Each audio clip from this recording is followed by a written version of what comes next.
Okay. Why don't we reconvene and continue on where we were with Agenda Item 10. That's the panel discussion on autonomous and zero-emission vehicles, commercial and government fleets. Eric Sauer had to leave for a flight that he had to catch to be someplace. So we will continue with Evan, Laura, and Joshua, and I'll turn it back over to Garth. Thank you very much.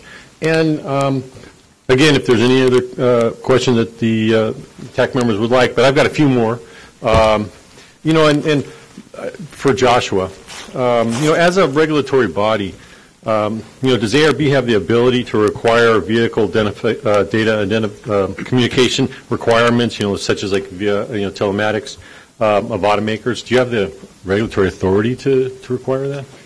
Well, I'll start by saying I have not sat down with our legal team yet to know definitively that about data collection for road fees, but I'm pretty confident in saying that if there is a connection to emissions mitigation, if we felt that a particular program would lead to emissions reductions, we have the authority to implement those under the Federal Clean Air Act. So any of our rules have to ultimately get a waiver from the federal EPA.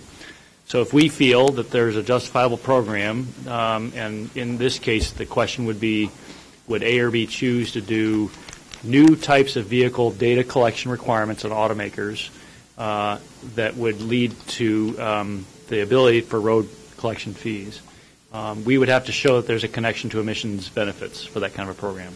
But we think that that's possible, and so we want to be part of that conversation. Right now, our OBD requirements, so we require automakers to collect data and store it on board the car for then downloading by dealerships or us for when we test. And we know that Oregon and Caltrans have been taking advantage of that for the pilot studies, which is good. But going to the next step, which would be possibly adding in requirements for telematics, which would go beyond what OBD does right now. So I think that's a very open question, and we'd like to be part of that conversation about whether that's possible. The one thing I would just add is that the current OBD system where we have onboard stored data, a lot of that data has to be very protected. So if there's any security issues that we want to worry about, for which I know is being tackled for the road user side, we want to make sure that maybe some of the data that is used for the onboard telematics for the road user charge would be segmented from the other data that's stored for emission system, just in case there's some security breach. We want to kind of have walls. But that would have to be a priority, but I'm sure that could be worked through. Josh, if I could just add on to that. I mean, one of the issues that I believe we should probably have some dialogue with Brady and commission staff and your team following as we lead into additional funding opportunities that Brady has talked about as part of the FAST Act. But one of the things when we had talked with your folks previously was the idea of figuring out what could be done, especially when you think about what can we do to protect and help the motoring public. Right now, vehicles, I think, after 6 years of age, they get an annual smog check. Right. Or an every other year smog check. Right. The idea, again, utilizing this technology, similar to what we're looking at with pay at the pump. Imagine if that emission data could be transmitted through the pump to where it would totally eliminate the need for the public to go in and have a smog check. If the data coming out of the vehicle shows that it's in compliance with the measurements coming off the vehicle, it could be a real consumer savings. Right. And right now people spend a lot of time, they spend a lot of money getting their vehicle smog checked. This would be something that could be beneficial and at the same time take that data and tie it in to help out in a way to pay for transportation. So I would like to, Susan, at some point, working with commission staff as well as ARB staff, that we ought to have some follow-up discussions on this as we go into the coming year. Yeah. I was just talking to Susan about that, and we're very interested in having those conversations. Yeah, and one of we haven't shared this with you, but by law, new law was enacted, and this year the Commission will be having 2 meetings a year with the Air Resources Board. And so Joshua and I were talking a little bit about this at lunch, that it might be a good topic for the two entities to talk about. Yeah, I mean, our OBD team has gone through the battles of the security issues and the privacy issues relative to onboard data. We just implemented a rule change to collect fuel usage that was pushed back heavily by the industry. So we have the scars, but I'm only saying that because we've we know a lot of the issues related to security and reliability of the data, and we would bring that same kind of a priority to the conversation about road user charge, which I know is part of the conversation here. Yeah, I think it's very important to point out the fundamental underpinning of the road charge program gets back to Lee Tien, who's not here, and Richard Marcantonio and others, where privacy has been by far the top pillar of everything that we've talked about. And if we don't have data security and data privacy, we can forget about this idea. Yeah, yeah. Okay, Laura, I just had a quick question for you. I don't know if it's proprietary or not, but does Lyft collect the miles driven by their drivers? Yes, we do. That's a great question. It is highly proprietary. Our drivers, and it's actually not just the driver's information, but that would also implicate passenger travel patterns as well through that collection to a certain extent. All of our rides are GPS monitored. It's actually one of the safety features of our platform.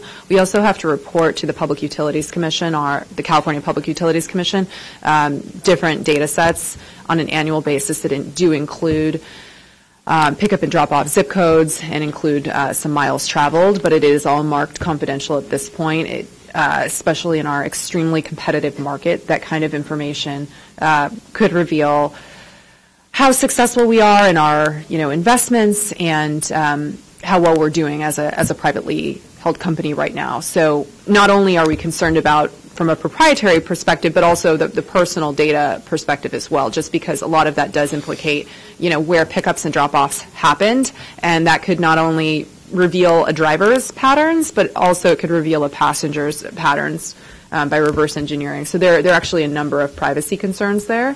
There is one other point I wanted to make here. We are, as I said, we are in favor of a fee that is applied across the board. We do understand the need to make sure the roads are maintained, and we support that.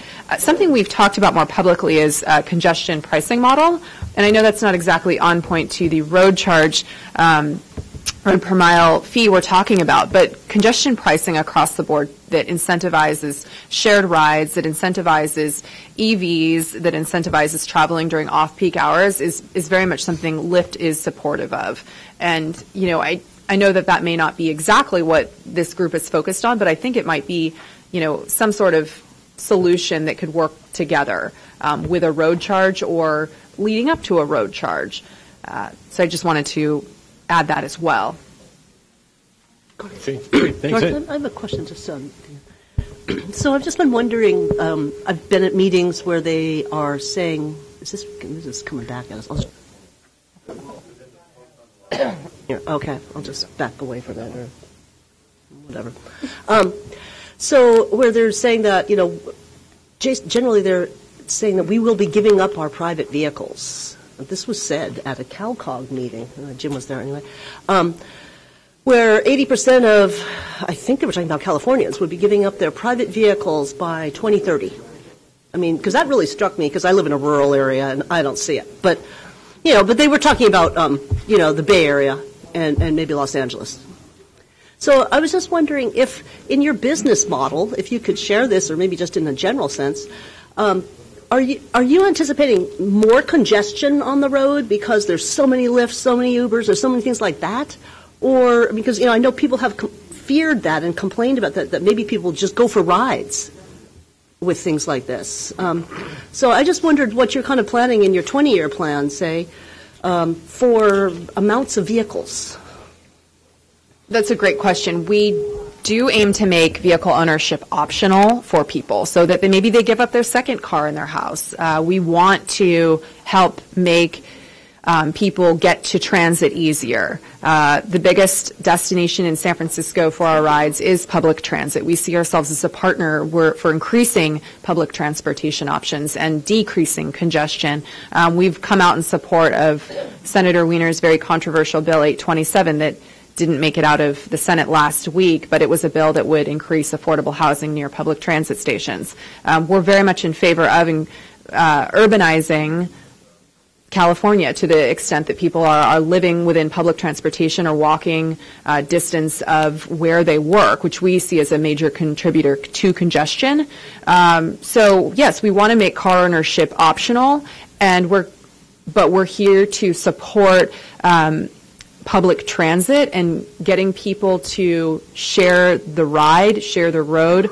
Our founder's mission of getting people into shared rides and optimizing transportation is really based on their observations that they, A, hated traffic, and B, that I think 94% of the seats on the road are empty at one time. People are in single occupancy vehicles, and that's why we're huge advocates of our Lyft line product, where we are getting people to carpool, and we're encouraging and trying to find different ways for people to share the ride. Hopefully that answers your question. Could I just comment also? Laura brought up congestion pricing. I do think that is an issue that this group needs to be aware of. If they're not, there is a bill this year. I don't think it's going to go anywhere. I think congestion pricing has potentially complicating factors for the road charge effort. At a minimum, in the public opinion of what's being attempted by government, and I think this, in fact, has implications for SB1 and SB1 repeal. So I do think that they're very different things. I think they're trying to accomplish different things, and I think that it, I actually view it as a risk or a threat to the road charge effort. So just wanted to throw that out there. Okay, thank you very much. Garth, can I just jump in? You mentioned Senator Wiener's bill, SB 827, and Lyft's support position because it was going to provide affordable housing near transit. Did Lyft conduct any kind of analysis about how much housing affordable to your drivers you would expect that bill to have produced? Our support of the bill is based on the concept that there's a need for more housing in near public transit to reduce congestion, and that one of the reasons there is congestion on a number of the streets, particularly the city of San Francisco, for example, is because people have to commute in because they can't afford to live where they work. So our support is based on that idea that we believe that it should be easier for people to get to and from work and live near where they work. So you did no analysis of the actual bill and its effects? Our analysis of the bill was based on the concept that we believe that we want to make it easier for people to get to public transit. I understand the philosophical support. I share that with you. Mm-hmm. You talked about Lyft's plans to bring autonomous vehicles into competition with your existing drivers. What impact will that have on your drivers' salaries or earnings and their ability to live near transit or anyplace else? For our drivers, as I said, we do hope that as more people get accustomed to sharing the ride, getting in the car with a stranger who's a Lyft driver, that was 10 years ago, that was unheard of. You wouldn't just get in the car with anyone. We hope that through people's being accustomed to doing that and getting out of their own cars, giving up their individual cars and sharing the ride, that ride sharing will increase. And for a very long period of time, we will need even more and more drivers. We expend very large amounts of money recruiting and retaining our drivers to drive on our platform, as opposed to always being on the competitor's platform. We think that will only rise over time. At the same time, while autonomous vehicles start to take off, we think that slowly over time we'll stop having to put as much marketing effort into retaining drivers or recruiting them, and that it'll peak, and then we won't be putting as much into marketing at that point. Yes. Can I, since we're on the subject of sort of congestion and ride sharing, though, I mean, to my understanding, the research shows that the use of ride sharing services saps riders from transit, and in general, from an economic standpoint, that makes sense. As you lower the cost of a good, in this case, it's travel, by giving people their time back, you increase the demand, the consumption of that good, and the research bears that out.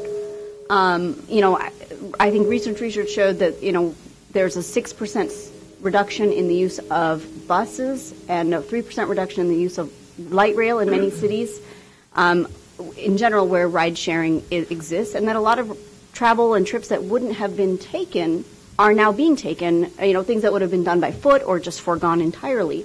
And so there's a significant mode shift, and I wonder if you can talk about the overall balance that you see, because I applaud the idea of what Lyft is trying to achieve, but in practice, we're not observing that.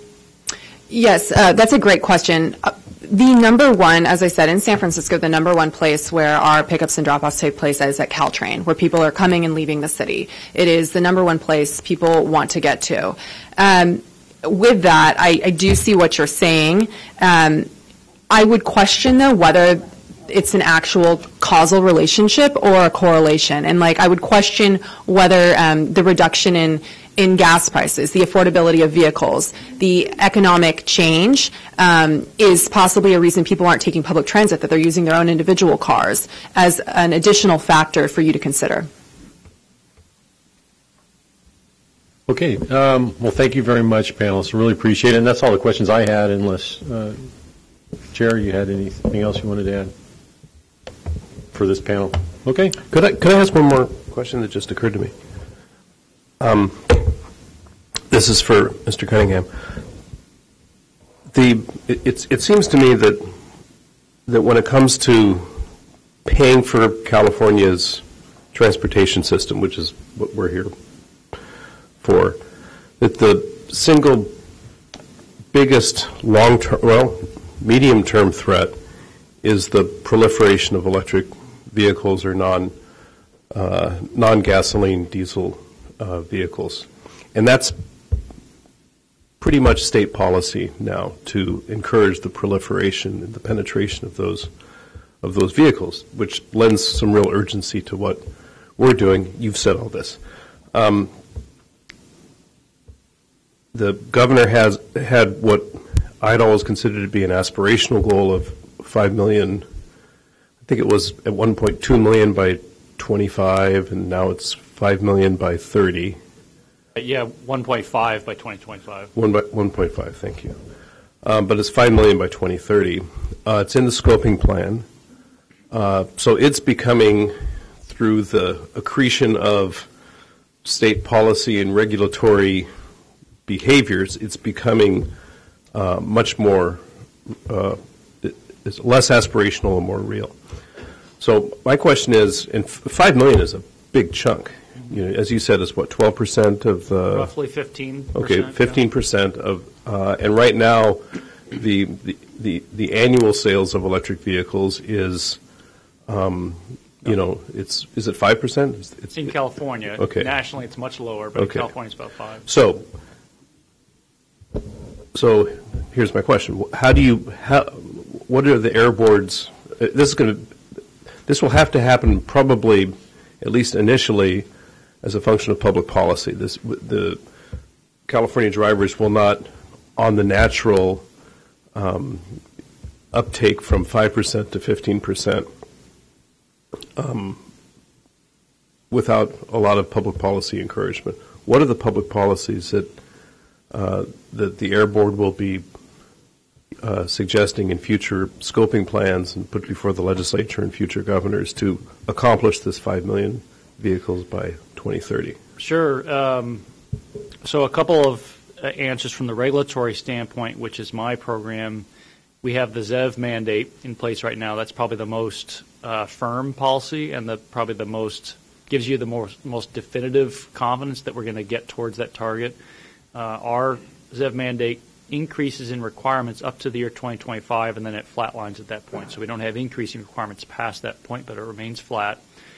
So now that SB 32 passed last year, the governor's executive order is out there today, we are already in the rulemaking phase with my program to look at new ZEV mandate requirements, not just aspirational goals, but requirements that would start in 2026. So we are taking that need for 2030 very seriously and looking at whether we can create some new firm requirements that go beyond the current mandate. So that's probably the biggest lever we have. Right now, under the current mandate, we expect sales to be about 10% by 2025 and then remain flat. But to get to the 5 million by 2030, which would represent about 15% of the on-road fleet, you'd have to actually be at about 40% sales at that point because you're on an uptick towards increasing the fleet turnover. So it's a pretty big lift. So in addition to the ZEV mandate, to your question on broader policies, we have the CVRP rebate program, which eventually has to be short-lived because it's a financial outlay from the state. So cost reductions have to come down on the vehicle side, which is part of our requirements to push production volumes up. We see that happening, which is good. But while we're seeing the incentive phase out and vehicle manufacturing scale up, we have dozens, if not 100 or so actions that are identified collectively in the ZEV action plan with other agencies, including DGS's commitment for the fleet, to enable the market. And that includes planning with local governments. It includes streamlining the infrastructure placement, includes utility investments with the new PUC requirements. It includes working with permit officials and fire responders.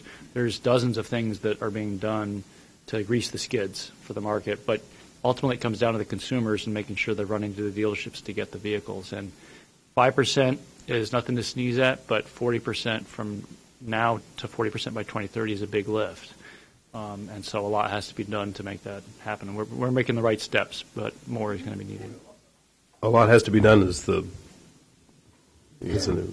vast understatement. Right.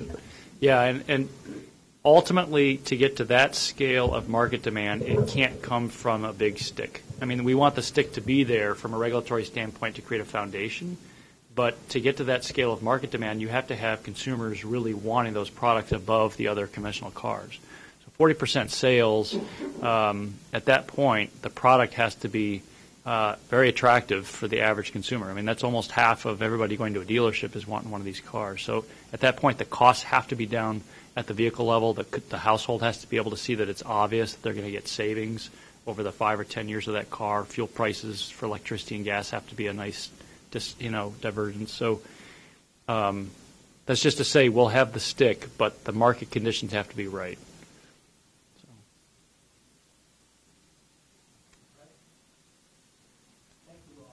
Thank you all to the panel very much for being here, and it's fascinating.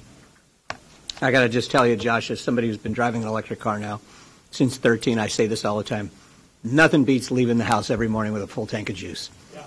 And just driving by and laugh at those people lined up at the Costco gas station. You just go, yeah, and you charge at home, I'm sure. So oh, yeah. That's convenience, whereas most people don't think about that when they go to buy the car. Right. So some of that is you get an EV and then you learn how much better it is, but we have to convince the potential. It's not that hard. I think there's a mental barrier about charging at home. It's, one of my employees, he went out and bought a Bolt, and he just uses the electric dryer plug in his garage, and it works perfect. That's all he needs, and it works out really good. So it didn't really cost him anything to put it in. Except for areas where you have a lot of multifamily housing and rental stock where there's a challenge to get that infrastructure built. And I think the legislature's been addressing that to try to do everything possible to make sure that HOAs can't block EV infrastructure from being installed. And it's going to take time. But I look at it this way. It's you've all seen that one presentation where they had the slide of New York City where it was all horse and carriage in 1900. And then in 1913, they had that same intersection, and it was bumper-to-bumper cars and only one horse and carriage. So it happens very quickly, and we're right in the middle of that right now. So it's going to be interesting to see where things are in 2030, which, believe it or not, is only 12 years from now. So time's a-flying. Yeah. Rent cars. I mean, not rented cars, but can you rent an electric car?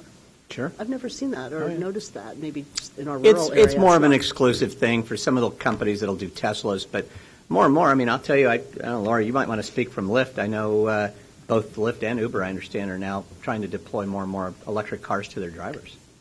Yes, absolutely. It's one of our goals. Yesterday, Lyft announced a carbon offset plan. We're actually carbon neutral as of yesterday. We are offsetting all of our carbon, our rides in internal combustion engine vehicles until we can have enough EVs on our platform to be fully carbon neutral. So we're really excited. It's basically creating, a goal for ourselves, since we'll be continuing to pay this very large amount of money for carbon offsets until we do reach that goal. And so we are exploring different ways to get EVs on our platform. I mean, the main barrier being that there just aren't that many long-range EVs out there that are affordable. I mean, our drivers are, if they're buying a new car to drive, which is very unlikely, they're buying it on the secondary market, and there's just not even a secondary market for EVs. It's just for very short-range EVs. But Yes, we have had a partnership. We had it with General Motors last year, where drivers were able to rent vehicles. The Bolt, actually, they made it available to Lyft drivers, I think, first, and it included a charging package. I can't remember if it was EVgo or a different charging company. Sorry. Okay, sorry if I get that wrong, to the company that participated in that. So they also had free charging, and we saw that to be hugely popular for the drivers to have the availability to use the EVs. But it also included the free charging, so it's unclear what was going there. We're very much trying to work with the legislature and the Public Utilities Commission, our regulator, to increase the infrastructure so that drivers, if they wanted to get an EV, they would have available fast charging. So it's not just the cost of charging, which could be more than gas at some point, but also there's an opportunity cost issue for our drivers who may be driving several hundred miles a day, and they can't wait for 6 hours to charge. They need to be able to charge quickly. So we are also looking into ways to partner with utilities, as well as work with the Utilities Commission and the legislature to make sure there's sufficient fast charging available. Very good. Can I jump real quick? Yeah. First, congratulations. That sounds like a really important milestone, and I applaud you for pursuing it.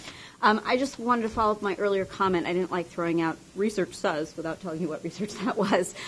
So just on my earlier comment about the impact of ride sharing on transit and other demand. It's an October 2017 report from UC Davis by Regina Clelo and Gauri Mishra. And, I have it, but anyone can look it up, but so that we know what I'm talking about. It's right there, and it's very, very interesting and supports some of what we were talking about. Very good. Well, you guys are great. I'm sorry, one more. I know you want to wrap us up. I'll stop. No worries. But, it does strike me listening to these conversations, right? The taxi cab business is not yet out of business, almost, but taxi cab companies run large fleets and have had mandates, a California mandate for taxi cabs to have a percentage that were originally the Prius and the low emission, vehicles, and they, have a different business model than the rideshare companies, and so they are collecting the data, they are controlling the data. And, in many cases, they own the cars, or cooperatives in Southern California own the vehicles, right? So it seems like another place for us to leverage as early deployment is with taxi cab companies. Well, I think you're absolutely right, Terry. And one of the things that I've long said and will continue to say and push for legislation that no autonomous vehicle should be licensed to go on the roads in California unless it's paying by the mile. And I think that's an easy one. There's no constituency right now for autonomous vehicles other than the guys that are making them and testing them. But and my guess is most people will not be owning autonomous vehicles in the beginning. They're going to be owned by the big companies like the Lyfts, the Ubers, the Waymos.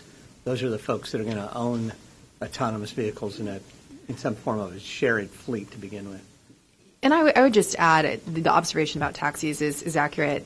The transportation network company model, which is what Lyft is, what a lot of Uber is, it is supposed to be peer-to-peer ride sharing, where you're using your personal vehicle. By law, Lyft is not allowed to own vehicles and be on the platform. We aren't able to buy a bunch of electric vehicles and put them on the platform, which is why we have the carbon offset. We're trying to find ways to encourage people to do more vehicles mile traveled in EV. But that is the barrier that I think not everyone in the general public understands, that we don't own the cars, the drivers aren't our employees. So there's that barrier as well. Okay. When we get into autonomous vehicles, you'll be owning them, right? I mean, yes, we will own them, and we'll also have them on our network from other manufacturers. And they won't be under the Transportation Network Company license, likely. That's being worked out at the Public Utilities Commission right now. Lots of change coming. So on final note, Jim, you'll be delighted to know that the world's first electric road where you can actually drive on it and charging of electric vehicles happens is in Sweden. Of course, it's a proof of concept always right in Europe. now. And so I'll circulate the article that Please. I have to the committee. Yeah, we're excited about that in California, where Qualcomm bought a company out of Europe that does just that, and I'd love nothing more than this. I've got a place right down here on the 15. It's a managed lane. You can easily close it to install it and then put it back in again. But thank you again to our panelists. Really appreciate it. All right, so with that, in trying to keep ourselves on schedule, and no pressure, Alan, but actually, Alan Jen's here from UC Davis, and he's the project manager there that's going to talk to us about and update us on the research they've done on fees and things for zero-emission vehicles and low-emission vehicles and what those would go towards for transportation improvement. So, Alan, thanks so much for being here. And we need to make sure your microphone is turned on. There's probably a button to push.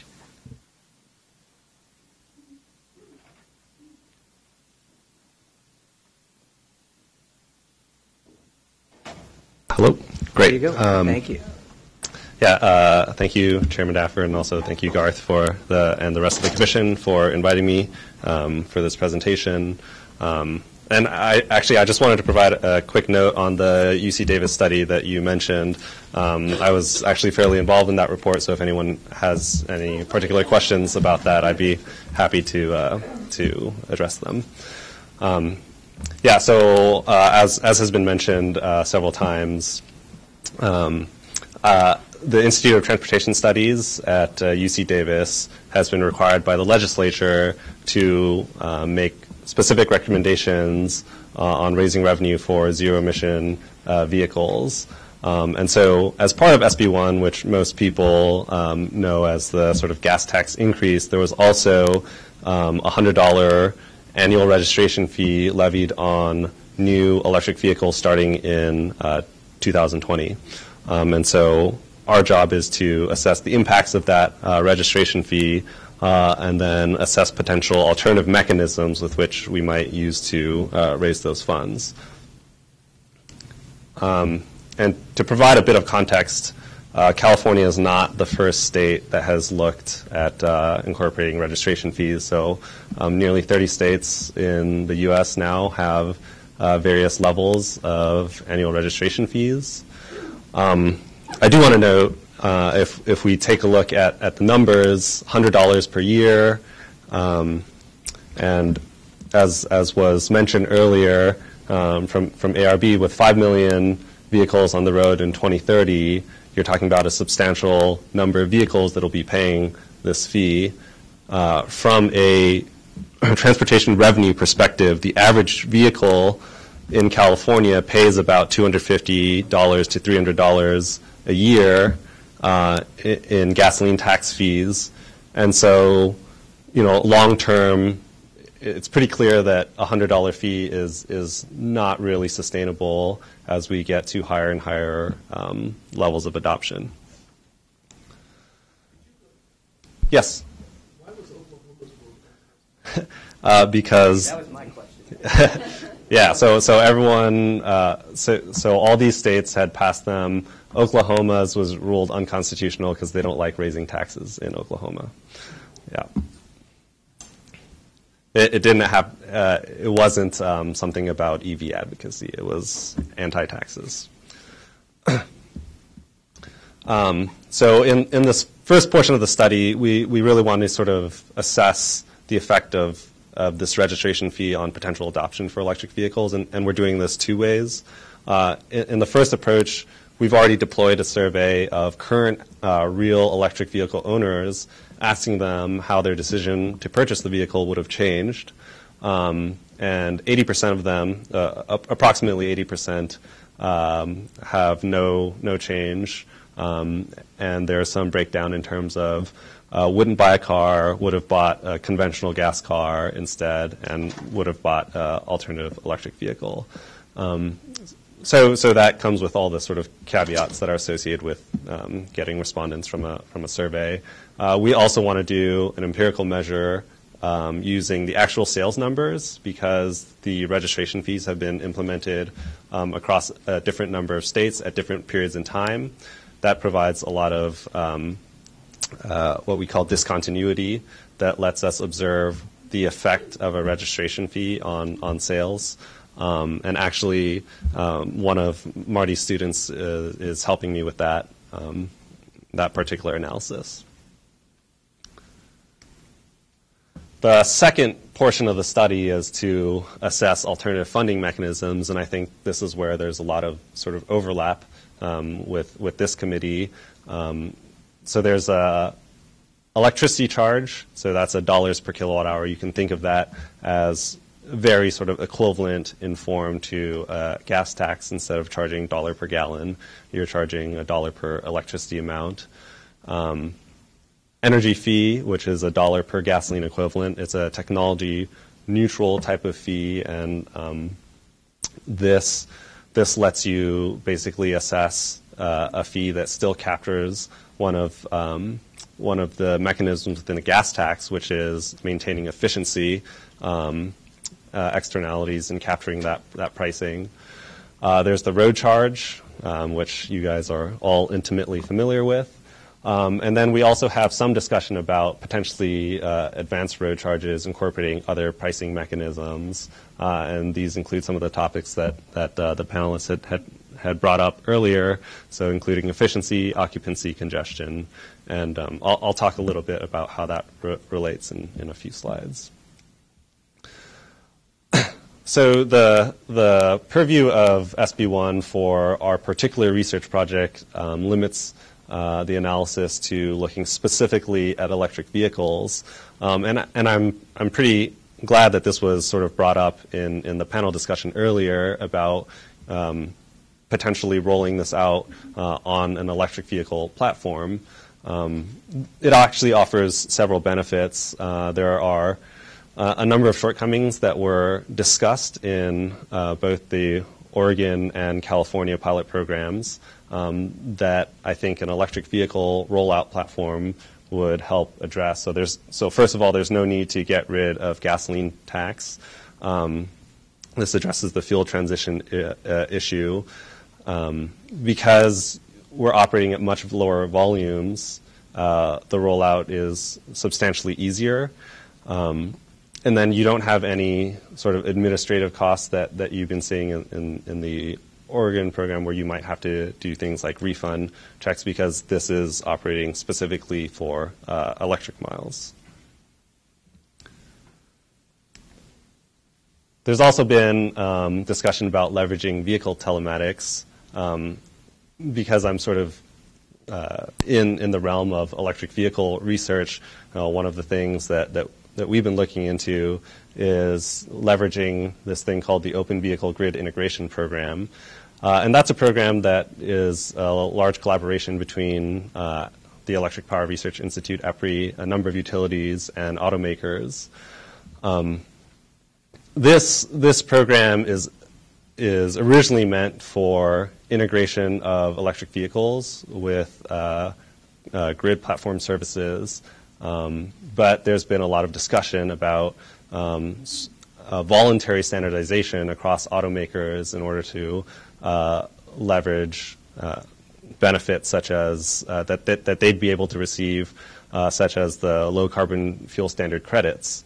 And so from the perspective of some of the discussion earlier about having this requirement from a regulatory perspective, having ARB do it, well, if there's enough benefit for the automakers and consumers, the standardization might actually happen naturally, and that might be a potential mechanism which a road charge program could leverage, because the information that they're providing for some of the other services in the OVGIP has a lot more complicated sort of data transfers than just mileage.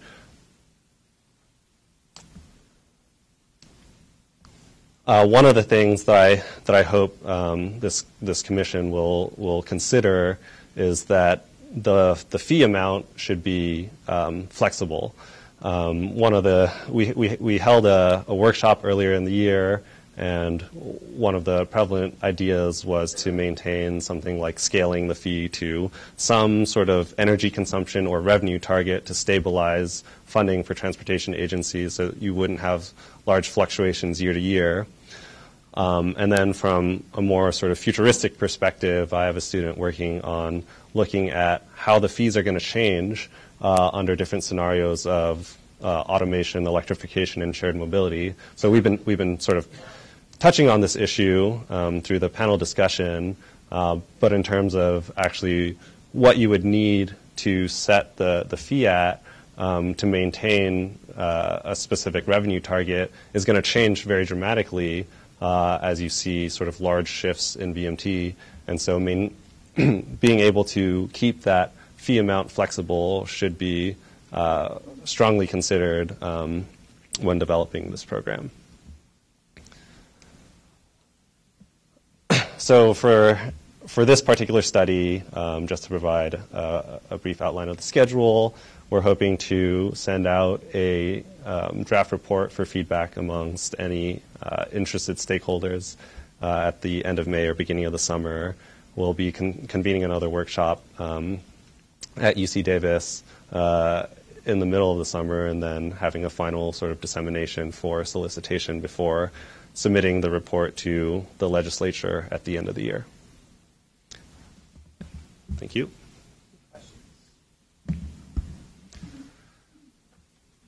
I would want to report, Chair, that the Commission is involved and has participated in one of the, I believe you only had one stakeholder. Yeah, that's meeting, right. So staff was there participating at UC Davis on this study. Mm-hmm. Well, Alan, as always, thanks for all that you do on this effort. Yep. I think it's great. Brady, you want to add something? Yeah, Jim, there was an earlier question about the whether, the unconstitutionality of the, I believe it was Oklahoma. I reached out to our contact out there, and he said essentially, since the state Supreme Court ruled that it was a tax and not a fee, it was struck down. And so in Oklahoma, their constitution requires any tax increase or revenue measure must pass by 3/4 of both the House and the Senate. And since the bill received less than the 75% needed, it was unconstitutional. But it had nothing to do with the legality of the fee or tax being placed on the vehicles. Very good. Yeah. Josh. You can ask, absolutely. This is the whole idea. Good collaboration. When we're getting ARB asking UC Davis, IGS. I love it. Alan, does this SB1 focus for your study allow you to look at plug-in hybrids? Or is it only, because plug-in hybrids would have gas and electricity issues? Yes, that's right. Yes, it does. So plug-in hybrids are being considered. So under the structure of the plan that I'd been talking about, it would be a road charge specifically for the electric miles. So you'd be able to sort of track only the portion that isn't already paying a gasoline tax. So you just ignore that part of a plug-in hybrid operation, the gasoline side? Well, so the presumption is that you're not replacing the gas tax. They're paying that proportion based on gasoline taxes. That's right. Yeah. And the second question is, does the language in the SB1 specifically, because a fuel cell vehicle is an electric vehicle also? Yes, so we are also considering that. So you're looking at telematics are you looking at the hydrogen at the pump issue, or are you just looking at the telematics strategy? So we haven't considered hydrogen at the pump, but that's something that we'll be looking into in the future. A lot of the focus has been on the telematics, and I actually don't know if the OVGIP program is integrated with hydrogen vehicles. That's something I'll have to look into. Yeah. All right. Alan, as always, thanks so much for being here, and keep us in the loop on everything that you're working on. We will. Yeah. Thank you to the Commission again for the invitation. Absolutely. All right, let's get into our last panel, and that's the piece that gets real interesting, and that's revenue collection, enforcement, and administration. And, I think we all know that in order for this to be successful, a state agency, someplace, somewhere in the state, and it's not going to be Caltrans, I'm pretty sure about that, is going to have to get designated to really oversee this program and how it's going to work. And so the presenters that we have with us today, the four of them, are going to give us a good background for us to consider as the TAC has to move forward in presenting recommendations. And you've got cross-jurisdictional issues, you've got admin issues, revenue, enforcement, and you all got this handout here on something that President George H. Bush signed into law in, in 1996, I believe, called IFTA, and so we'll hear a little bit about that and how that works. Oregon's really the lead when it comes to the whole road charge thing in the country. So thanks again to Maureen for being here. And so why don't I turn it over to Garth, and he'll introduce all of our speakers.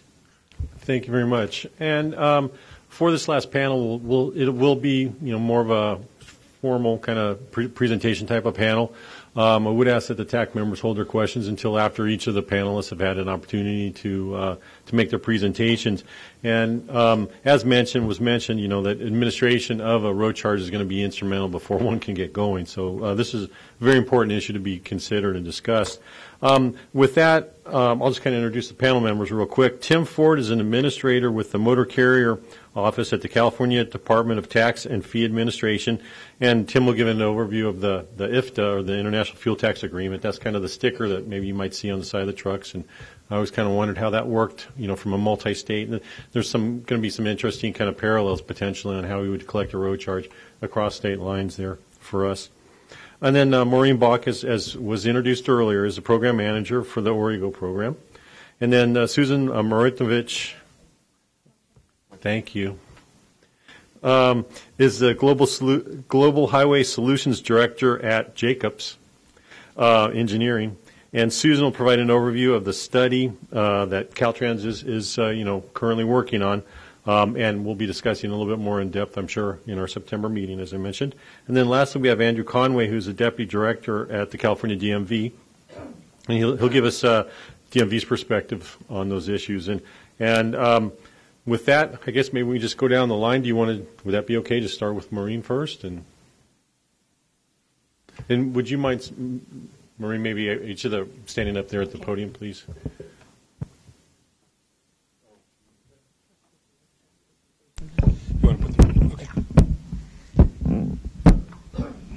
So I had the benefit of running the fuel tax program in Oregon before I went to work for ODOT doing this road usage charge thing. So this has been kind of an interesting background. And in my role as a fuel tax manager, I also dealt with my counterparts on the motor carrier side. In Oregon, we have a weight mile tax that's applicable to our heavy-duty vehicles. So one of the things that we were trying to do is partner with our sister states, our sister agencies, and everybody else on this thing. So in 2016, when we got a FAST Act grant, a couple of things that we wanted to do were really baseline to what we need to do on the enforcement side. Expand the market was to increase the technologies available in the program, because we know that some technologies are going to be easier to help us with enforcement than having a device that can be removed from the vehicle. So onboard telematics, a beacon on a cell phone app, a lot of the technologies that California, you guys tried in your pilot, we're going to be testing to see if we can certify them into the market. We also, like I said, wanted to increase public awareness so people know what it is that a road usage charge is and how that might change enforcement mechanisms based on what we do now, which is no enforcement. And we do a pretty good job right now of doing education assistance with people that are enrolled in the program, but enforcement is really the hammer that we ultimately need. And we plan to go to our road usage fee task force with some recommendations in May. The use case that we are looking at for the road usage fee task force is based on the bill that allows electric vehicles to avoid payment of the enhanced registration if they're enrolled in Orgo. So basically there's a snapshot, they're enrolled in Orgo, they don't pay the enhanced registration fee to our DMV, and immediately thereafter, if they unenroll in the program, we lose revenue because we aren't getting the road charge, and we don't have any way to get them to pay the delta between what they should have paid with enhanced reg and the base registration fee. So in that case, the state would lose revenue from both enhanced registration and from the road usage charges.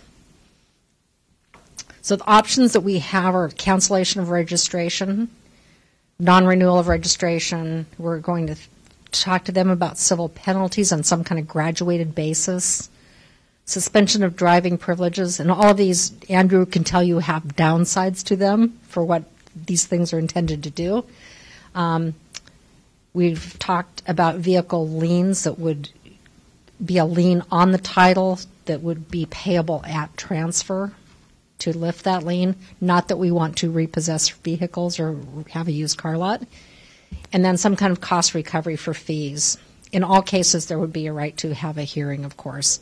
And then other considerations are, should there be a forgiveness program? And this gets to the whole equity issue that we hear about. And that would be forgiveness for the underlying tax liability, where people are unable to pay, or have a waiver program for charges and expenses, or waivers for good cause shown. And those all have some are informed somewhat by existing tax programs that we have in place. So around the country, as you know, I've mentioned that we're partnering currently with Washington. We're getting ready to partner with California on the next round of 2017 FAST Act grants. That's kind of what other states are doing. All of them have enforcement challenges should they go live. Another snapshot of that. But one of the things that I think is worth noting is that the Council of Economic Advisors in February of 2018 noted that road charging really does scale with vehicle miles traveled and fairly prices high mileage vehicles compared to registration fees and fuel taxes. So I think on a federal level, you're starting to see more and more attention being paid. That said, lowering administrative costs, figuring out enforcement are really key to this having any momentum at all.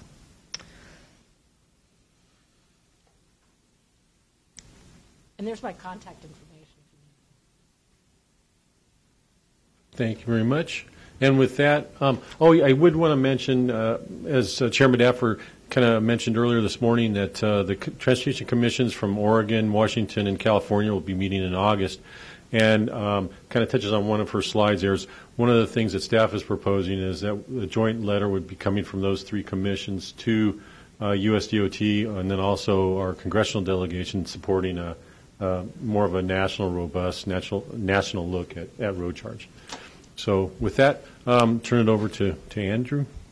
Did you want to go next, or do you want to go to Tim first? Okay, yeah. Tim, let's talk about IFTA. Are you going to activate it as a part? There you go. And I found out my staff. This is the front part of this is something my staff does for new employees because at California Department. I'm having a hard time with that one. I'm Board of Equalization for 26 years, and now I'm California Department of Tax and Fees, and so trying to get that out of my mouth every time is a challenge. But I found out that they keep them entertained because these slides are very moving. But basically, it's how far the trucks go, where they travel, and the fuel they use is what we're tracking in IFTA. As was pointed out, IFTA's been around since 1985, 86. It was Arizona, Washington, and Idaho were the first states to do it. And like the challenge you face now is getting people to buy into a different process. The states and jurisdictions were not excited about it until George Bush said, I'm keeping your highway funds unless you join the International Fuel Tax Agreement, the federal highway matching funds. And then we became very excited about IFTA and implemented in 1994 and started participating in 96. It contains all the continental states in the United States and all the provinces in Canada, 58 members in there. Mexico is not a member. During NAFTA, George W.'s term, we were talking to Mexico about how to get them in, but that never resolved itself. Basically, before IFTA, truckers driving between states, in this case California, Nevada, Utah, would be registered with each state and pay taxes and file returns with each state. The concept of IFTA was that the truckers would register with their base state, and then states would pass the money back and forth between us, and we do that monthly. So real quick scenario how it goes. The trucker driving between California and Utah, he fills in California. He pays taxes to California on that fuel, 200 gallons of fuel. He's paying about 73. Now, these rates are not accurate. This is just numbers so that we know. So don't say, hey, you know our taxes. Anyways, And then he's fueling at the other end of his run in Utah. He bought 73 gallons of Utah, and he's paying $17.89 to Utah. When he files his tax return with us, he shows us the miles he traveled, total miles, like for the top 16,000 miles. Non-IFTA miles would be if they traveled into Mexico, that's where they report those miles. And then the total gallons they consumed to come up with an MPG. We then take that down and they tell us the miles they traveled in each jurisdiction. California, what was it, 498 at 5.88 miles to the gallon. He consumed 85 taxable gallons in the state of California. He bought 200 tax-paid gallons. He has a credit of 115 gallons. Nevada, his mileage, 135 taxable gallons, but he bought no fuel in Nevada. He was just traveling through it. So he owes Nevada tax on that at 27 cents a gallon. Again, Utah, same thing. 53 gallons of taxable fuel. He bought 73. He has 20 gallons of credit tax. And that's what happens to return. And then the carrier, instead of paying each state, he is able to offset and pay, or in this case, get a credit back from us of $10.34 from taxes he paid to another state, but burned the fuel in a different state. Is that? Okay, so we got that concept. So what happens at each month is, and this, I'm just taking it as a single carrier thing, that carrier, there's where the taxes are currently sitting. California's sitting on $73, and Utah is 17, and Nevada's in the hole, 36. What happens is Utah will keep its $12.98 actually owed to them based on what the carrier drove in the state and send us the $4.90. We then send Nevada the $36.45 that they are owed, so they're made whole. We keep our $31 that was owed to us, and the $10 is given back to the taxpayer. That's the concept of the whole thing. What's really happening in behind the scenes, and these are the slides I made, so they're not really fancy moving around like that. Before we had funds netting, before they created the clearinghouse, California, in a end of a month, we'd say, okay, we owe Nevada $200,000, and we owe Utah $250,000. So we funded through the Treasury. We'd send them and tell them we need to fund $450,000 to cover our expenses. Nevada did the same thing. In this case, they owed us $400,000, and they sent a bill to Utah for $200,000. That can happen also where you actually bill another state. And then Utah would say, okay, I owe California $500,000 and $150,000, and we would send money back and forth. What happened in 2004, we joined the clearinghouse, which is a group, everyone's in it except for two jurisdictions, and those are Newfoundland and Quebec, because they have problems with the sharing that information electronically. And they're not a huge impact on us that they didn't join. But anyway, so through funds netting, what happens is California, that we would do our transmittals, and California would say, hey, Nevada, I owe you $200,000. Nevada says, I owe you $400,000. So California wouldn't send anything. We'd be getting $200,000 from Nevada. Utah, the same thing. Utah, we owe you $250,000. They owe us $500,000. Utah send us $250,000. California would fund nothing. We would actually receive $450,000. Nevada would work the same way. So we're just netting out. And Utah, instead of sending $850,000, is only going to send the actual amount they owe, which is $600,000 once the netting occurs. California is an income state. We do not fund generally any month. Under IFTA, we do about, last time I looked, about $80 million a year is what comes in through the International Fuel Tax Agreement to California. And that's basically it. The only other thing I could think of after hearing the conversation is 2 new fuel types have been added to the agreement. We don't just do diesel, we do all fuels, gasoline. But we just added 2 new fuel types that come online in the second quarter. One is electric, and the other is hydrogen has come on. And California has registered the first 2 electric qualified motor vehicles in the agreement. Tesla registered their trucks. They're running between California and Nevada, the 2 Tesla sites. And so they will start reporting in the second quarter. There is no tax on that in either California or Nevada, but they're still going to be registered in case they do go to state. Because some of the states do have a tax for them. There's 2 ways they do it. They do a equivalency using the therms that are generated, and the other one is kilowatts per mile is one of the other states. They're doing it. That's it. Thank you. Thank you, Susan.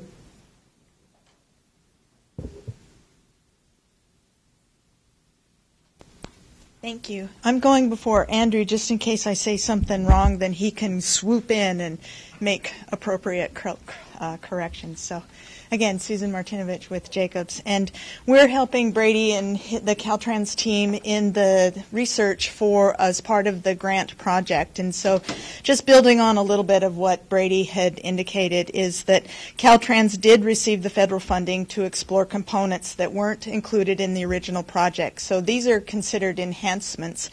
And so there's two things, as Brady indicated, the pay-at-the-pump charging station, so the technology associated with that, and then also parallel with that technology research is the development of a recommended organizational structure of entity or entities, there could be plural, that would be responsible for the administration of a statewide program, the processes for enforcement, and ensuring the compliance of the program. So a little bit of information on the first track, and that's the administration and organizational research effort. As part of that effort, one of the first things that we did was we held a series of stakeholder interviews with California agencies that already perform functions pertaining to the current gas tax or that may take on a larger role in the administration or enforcing or supporting a road charge program. Most of the organizations that we interviewed were involved in the pilot, so had some knowledge and input, but we also asked a couple of new agencies that may be impacted or touch the road charge program, and that was Weights and Measures and Federal Highway Administration. So the discussions, there were some questions drafted, and a draft organization was provided to the individual organizations. And the draft organizational structure depicted a new agency, because that was what was proposed as part of the pilot in one of in the information provided. And so our interviews were an open dialogue, and we discussed background on the pilot program. We talked about opportunity to expand the knowledge, and what would some of the issues be if there was a pay-at-the-charge program, or just in general, a pay-at-the-pump program, or just in general, a road user charge program. How would their agencies be further impacted? So there was some more in-depth discussion on what the issues were. Some of the key findings that we found out, and there were quite a few, but a few that I think warrant mentioning here because it ties into some of the earlier discussions that we've had, that some of the programs right now, particularly, let's say, Weights and Measures, they're funded by unclaimed gas tax breaks. So what was mentioned, I think, by Eric was that some of if you're driving on a non-state facility or in a private area, you can go back and get an exemption and collect revenue or collect what you paid back. Some of these agencies, they count on that unclaimed revenue as part of their operation. Also found that in some of the areas, the local sales tax is a percentage of the gross receipt, so it's on top of the motor fuel tax. And so if a road charge program was to come to be, and whatever the rate is, there probably should be some consideration of making these other agencies or the sales tax or the percentage on the gas tax somehow at least acknowledge, so that there's acknowledgement of that's how revenue in other areas is raised. So that was an interesting observation.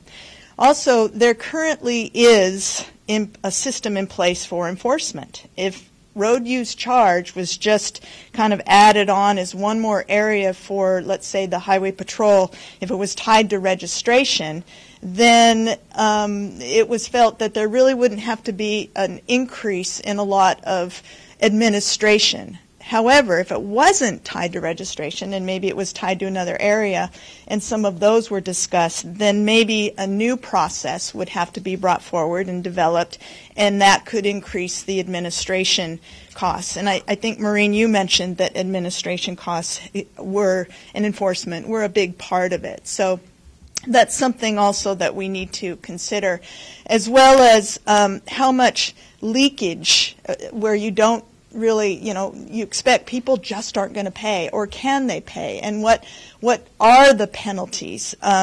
If they can't pay registration now and they aren't paying road user charge, how do you address the equity and equities for folks? So that was something that rose to the top. And then the third item is that the Department of Motor Vehicles is currently performing most of the functions necessary for a road user charge program.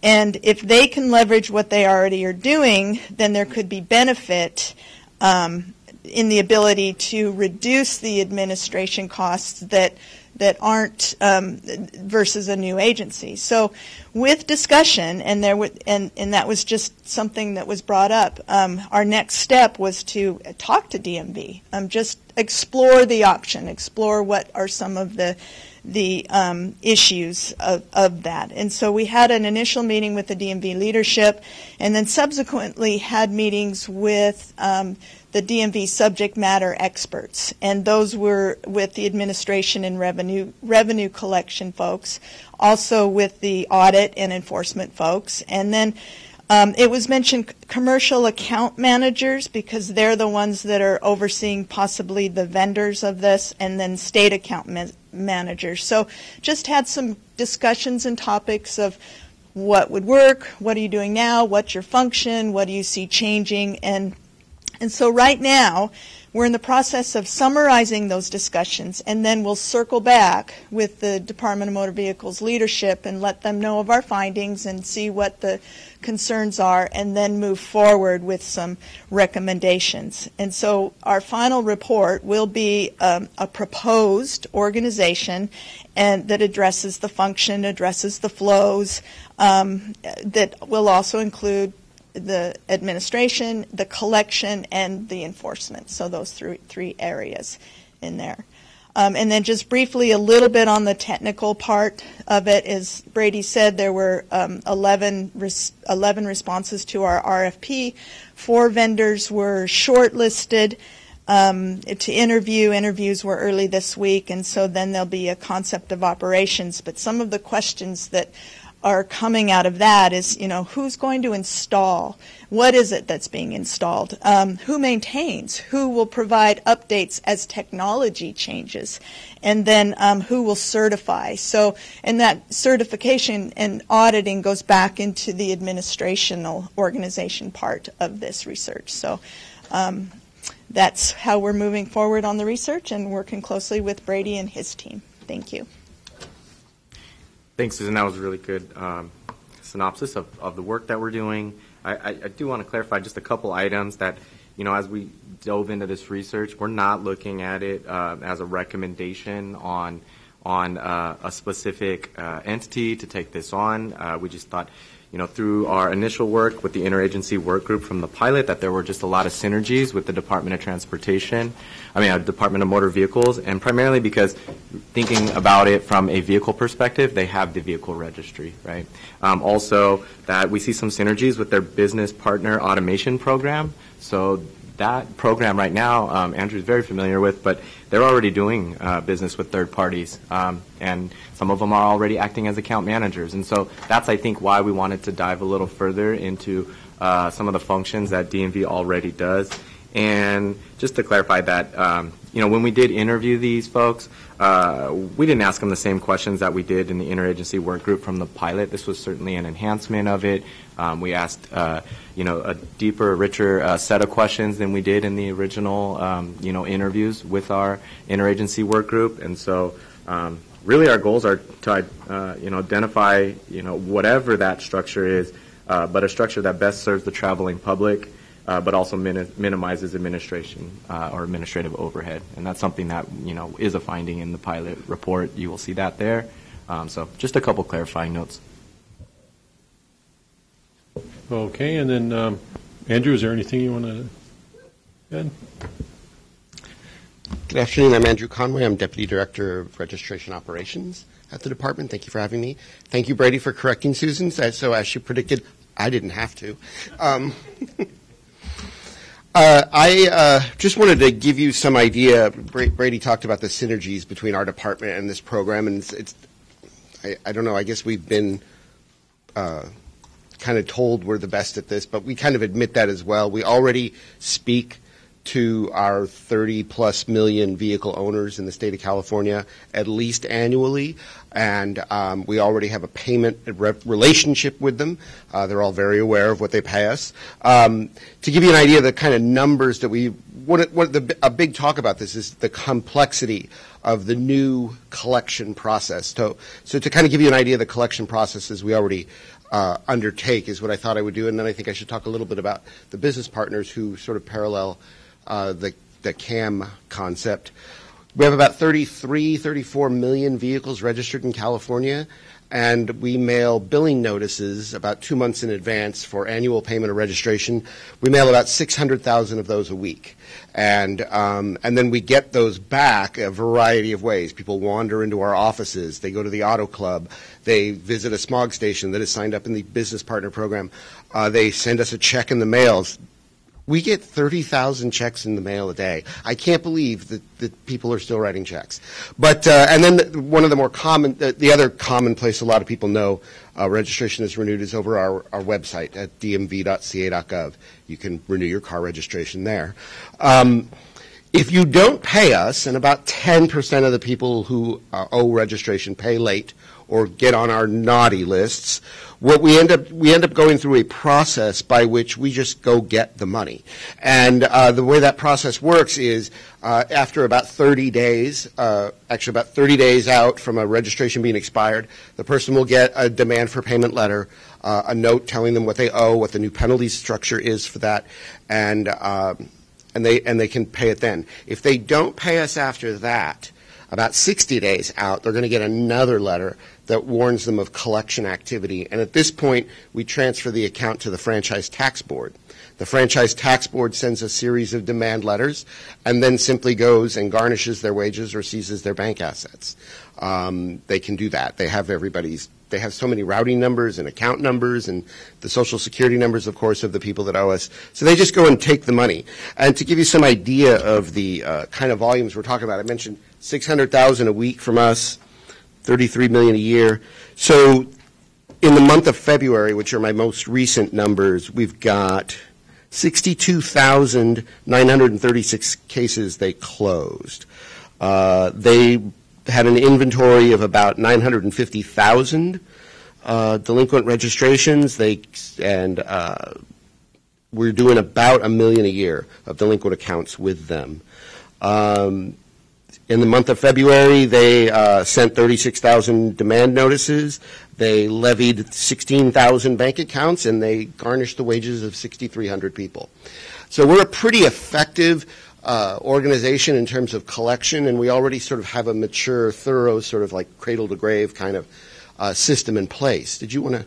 A quick question. So that's if 1 million a year go through some process of not paying initially. No. About 10% are late. 10% are late. Okay. Yeah, and then out of that 10% that are late, which is about 3 million or so, 2.5 to 3 million, close to 1 million of them end up in that Franchise Tax Board. Right. Okay. So it's 1 million out of 33. So it's about 3%, roughly. Okay. Do you guys have a cost accounting for how much that whole process costs? Yes.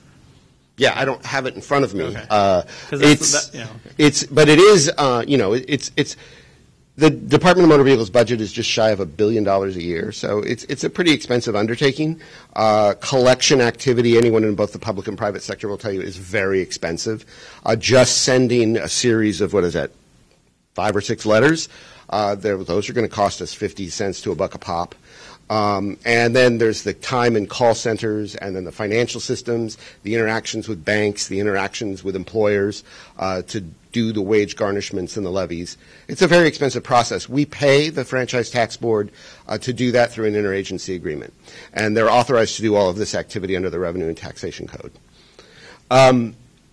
So that kind of gives you an idea of the complexity of it. We have just over 9,000 employees in the department. We have about 6,000 of those employees, 6,500 of those employees are public-facing call centers and offices. My registration division, which handles the bulk of the stuff that is handled at headquarters, have about 800 people, and about 550 to 600 of them are processing registration applications. The other couple hundred are writing business rules and analyzing things like SB1 and that kind of stuff for me. So that's kind of the way that our process works, and I think you kind of bolt that onto the end of if there's a problem with whatever the necessary scheme is for a road charge. That's kind of the process that you can attach to the back end of it. Brady also mentioned our business partner automation program. We have 5,000 private sector entities in the state who employ about 25,000 people to process vehicle registrations for car dealerships, people who go to smog stations, junkyards, Copart, the insurance exchange for totaled vehicles and total loss salvage vehicles. And so all of that system of private entities is actually operated through 5 first-line service providers. We have 5 software companies that basically provide the tools and the desktop application for someone at one of those places to collect and process registration information. They then interface with us so that I don't have to deal with 5,000 people. I just deal with 5. And they deal with all of and they compete with each other on price, on service, on software quality, training, help desk. So that it's almost its own sort of ecosystem that exists sort of parallel to us. And it works quite well. They collect a fee on everything that they move through to us, and they also give us a $4 tribute on every transaction that they conduct. That alone raised just over $20 million for us last year. Kind of lost my train of thought there, but that's basically how that system works, and it would be very much a parallel, I think, to a CAM system. It's obviously much smaller, 5,000 entities, but you can sort of see the framework for how something can be done. This actually would not be the state's first rodeo. Any questions? I'll just make a comment and say thank you for the presentation and looking forward to seeing you get involved more and more with this process because you guys are already doing it, like you said. I'm not.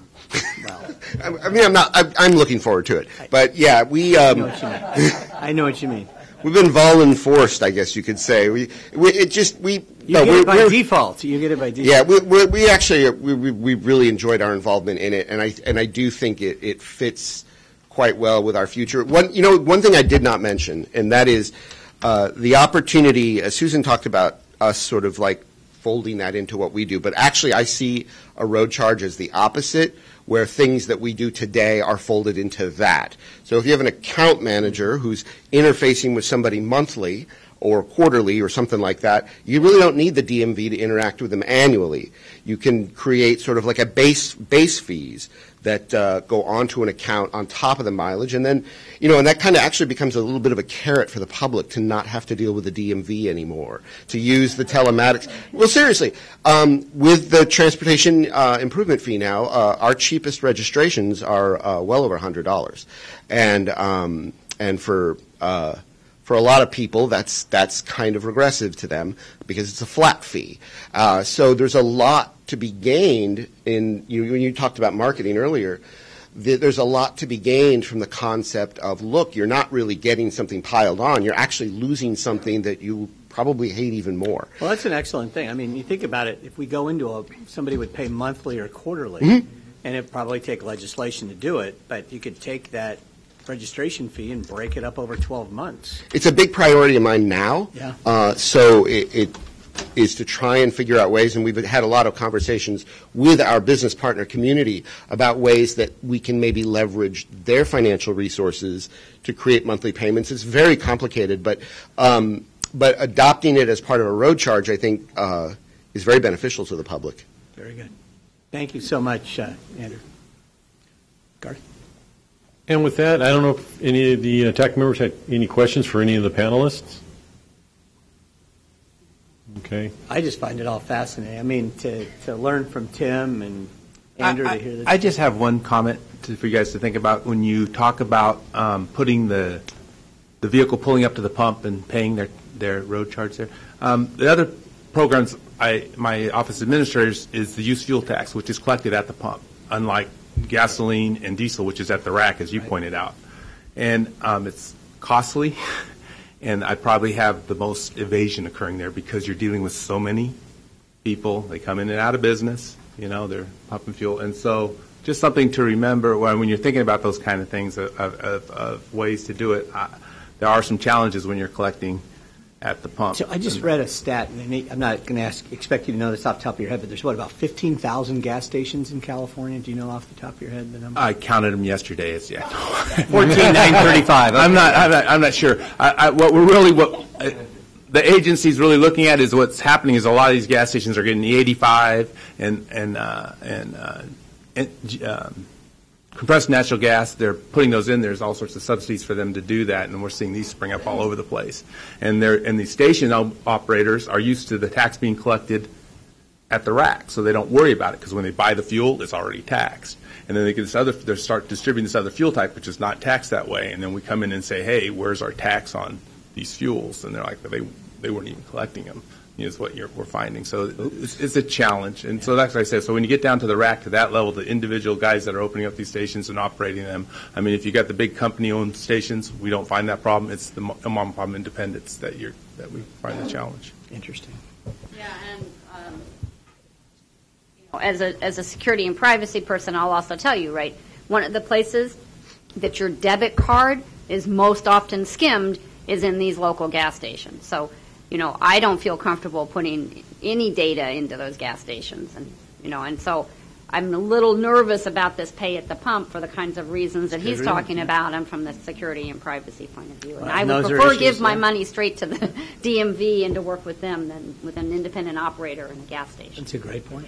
To jump on top of that, too, we are seeing through the Bureau of Automotive Repair a lot of OBD fraud being perpetrated, sort of just like people changing odometer readings on vehicles. There are interceptors that they're putting between the OBD port and the smog machine to turn codes off that come through and to mimic emissions, good emissions for a vehicle, and sort of throw away the data that's coming out of the vehicle. And people are buying these on the black market. So that's the other part of this that happens when you try to, if you try to touch people lots of times as opposed to once, they find these ways. They game these. And that'll be another element of enforcement that we're really not equipped for. I mean, they deal with thousands of licenses, gas stations or something, but this would be millions of people that this could be happening with. Well, and also, again, as a computer security person, right, we already know that we can hack the ODB port. There are many academic papers and tests and everything based on that. And then, interestingly, actually what Maureen said was to make the current Oregon one work with the EVs, they hacked the port. I mean, I'm an engineer. I know exactly what they did. They reprogrammed those points, just like you said. They reprogram it for bad reasons. She had to reprogram it to make her program work. So, I just want to clarify. We did not do that. Our account managers took the data coming from that. Oh, I thought I heard you say that they changed the protocol on the port. No, they did not. They get the information and they did analytics. They do. Then. Yes. Okay, thank you. So I want to be clear. They probably could have, though. Yeah. But they could have reprogrammed the. Well, and there's a big, from some of my research, there's a big shift right now in retail industry or point of sale industry with the EMV chip cards. And so right now, banks are in the process of pushing that, pretty much the fraud costs associated with that. If a company does not change over to an EMV chip by a certain year mandate, I don't know it offhand, but from my understanding, the banks are going to be pushing those fraud costs down to the retailers. And so Visa and MasterCard aren't going to be taking this on anymore in terms of, credit card fraud. And so I think, we're going to see a big push to increase the technology at your point of sale systems, even if it's just, your mom and pop gas stations or your, big corporate ones. And so I think, we may have some, it might just be the perfect timing, for something like this in which technology at the point of sale, evolves in a way where, we could take advantage of some of the newer technologies that are going in for fraud prevention, certainly, data exchange and things like that. I mean, I drove up to a Chevron pump the other day and there was a near-field communication, so I paid with my cell phone. I just loaded my Samsung Pay up, and I waved it by the pump, and I didn't touch the pump. I didn't put a card into the actual point-of-sale system, and so I think evolution there is happening. Absolutely, and I think, again, with Joshua with CARB and, frankly, DMV and, all of the various agencies that are in play, and I know that the Commission will certainly do everything we can to be a catalyst in this as we look to, along with this TAC, as we look to 2019, because clearly we're going to have to see methods that pay that are secure, and people like Terry and others, we're going to challenge them to tear it apart and hack into it and try to figure out how we can, how to defeat it so we can make it stronger. But it's important, and then I look at, again, what can we get embedded into vehicles long-term that, frankly, CARB would have to mandate the auto manufacturers to do. My favorite story is the OB2 port. The auto manufacturers kicked and screamed, and yet it was California that made that happen.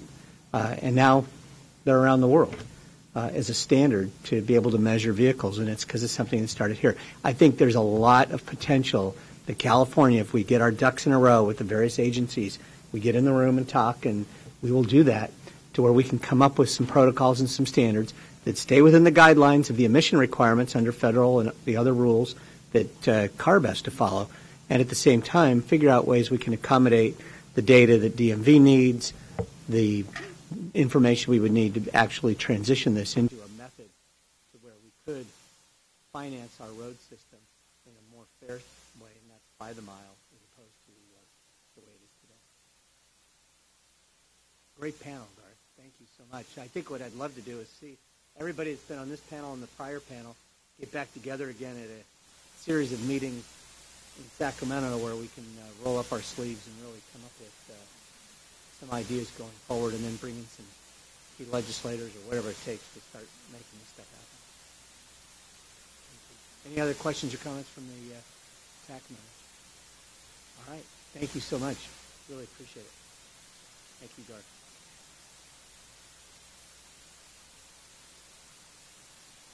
Testing 1, 2. Lost it? Lost the audio. I got it, Ed? Does that work? Okay. Not working? Let me move it. That's all right. That means the meeting's over. Great. Almost done. All right. Microphone died. That's all good. That's a good sign. It's time to go. Yeah, that was the mic drop. All right. So, that was pretty much the agenda for today. Funny thing. So the microphone did die at the right time. And why don't I ask Garth to kind of go over some of the things we talked about today. I took a lot of notes. There's a lot of things that we've got coming down the pipe, I believe. Garth? Sure. In terms of action items resulting from this meeting, the ones that I've got, and I don't know if, Doug, you have anything else to add or anyone else, but I know one thing, Commissioner, we will ensure that both the California Trucking Association and Richard Marcantonio's group will check with our ledge folks to see, to make sure that they are identified specifically for supporting SB 1328. And then I will work with Brady to ensure that copies of their road charge pilot program report do go out to all the TAC members. And then we will ensure that we do follow up with discussions with the ARB staff on the various issues that were brought up today. I also had Brady distributing the information on the surveys and the focus groups. We had that. And you were also going to circulate information about the first vehicle charging road, I guess is the best way to put that, from Sweden. Yep. And then Chairman Dowfer's final comment about bringing all the panel members together somewhere down the road for discussions in Sacramento, possibly with some legislative staff as well. And committee members, too, I just want to let you know that as staff, what we want to do is develop some recommendations for your consideration and sending to the California Transportation Commission. And so we'll put those together based on, just so thankful for the speakers that were here today, the information that we heard today. We'll put together some recommendations for you to consider. We do want to get those out to you well in advance of the next meeting, so you have time to ponder, weigh in, give us your thoughts. Now, I would just want to, not all the members are here, so we'll put it in our email when we send it. Because you're subject to, all right. quit Is too. it working? Where might it go? Battery dead. Oh, well, can you hear me? He just can't. Oh, Ed can't? I got nothing. You got nothing? Okay, well, I'll leave Do you it have on anything just there? in case, just in case. Okay, well. Well, what? mic is working. You got no good mic? It's dead battery dead. Okay. Well, what I was thinking, all right. I think, no. He said none of them. Does that work out? Okay. So, well, I'll go ahead and finish my thought. I just want to make sure you're all aware you're subject to the Bagley-Keene Open Meeting Act, which means that because ultimately you would be taking an action to approve a set of recommendations for the commission, when we send out our staff report for you to weigh in and edit or give us your comments, just reply only to, if it's me or to Garth, don't reply to all. Just don't reply to all. That's what we would ask, and we'll put it in our note to you, but that's why. We just want to make sure no decision-making takes place outside of the next committee meeting. Okay, but we can share it with other people outside of this. Yes, absolutely you can. And if you have any questions on that, just give me a call. But yeah, it's just among the members here. Okay. All right. Well, I guess what we should do at this point is, do we have any public comment? Anybody that didn't get a chance to speak? This will be on item 15 on the agenda. All right, we're not hearing any there. So the next meeting is September 7th. It will be in Los Angeles. Following this meeting, and this is important, and this will go out in an email as well, kind of to the point that Susan was just making, TAC recommendations are going to start coming together, draft recommendations, and they'll end up getting forwarded to CTC for the Commission's consideration as part of their annual report. So these recommendations will be sent out prior to the September meeting for the TAC, and they'll have to be approved by the TAC at that September meeting. So that's the part where Susan's admonishing all of us to make sure that any questions, comments you have, talk to staff about the draft recommendations. We just want to be very sensitive to it.